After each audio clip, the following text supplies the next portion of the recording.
collègues, je vous aime. À bien y réfléchir, on passe plus de temps avec ses collègues qu'avec ses conjoints, enfants, amis ou même sa famille. Nous avons un certain plaisir à les retrouver le matin.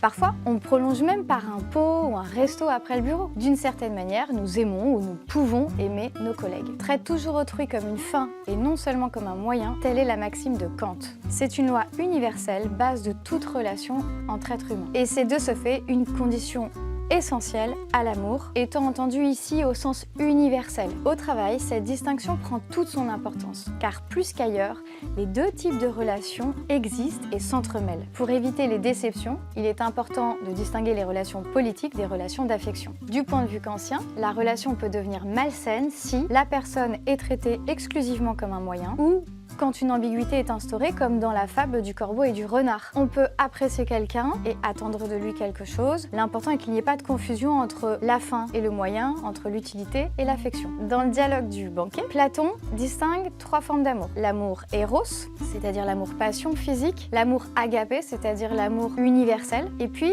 l'amour philia, qu'on pourrait traduire par amour fraternel, sororal, amical. C'est cette forme d'amour qui s'exprime le plus dans le travail. Une bonne collaboration passe par une certaine forme d'amour philia. On peut collaborer sans s'apprécier, mais quand on s'apprécie, on crée un terrain de fécondité dans le sens où Platon l'entendait, qui permet de produire des idées, des projets qui sont plus grands que ceux qu'on aurait pu créer tout seul. On observe aujourd'hui dans les entreprises un retour à l'humain, et donc un retour à cet amour philia. Les entreprises libérées, les nouveaux modes de management comptent sur la confiance et l'engagement de leurs salariés. D'un premier abord, ça paraît plus éthique, car c'est basé sur l'humain comme fin en soi. Mais à mieux y regarder, cela ne joue-t-il pas justement sur l'ambiguïté entre l'utilité, l'estime, l'affection? Est-ce que cela n'appelle pas un engagement disproportionné? Il peut donc y avoir un abus, comme le renard avec le corbeau.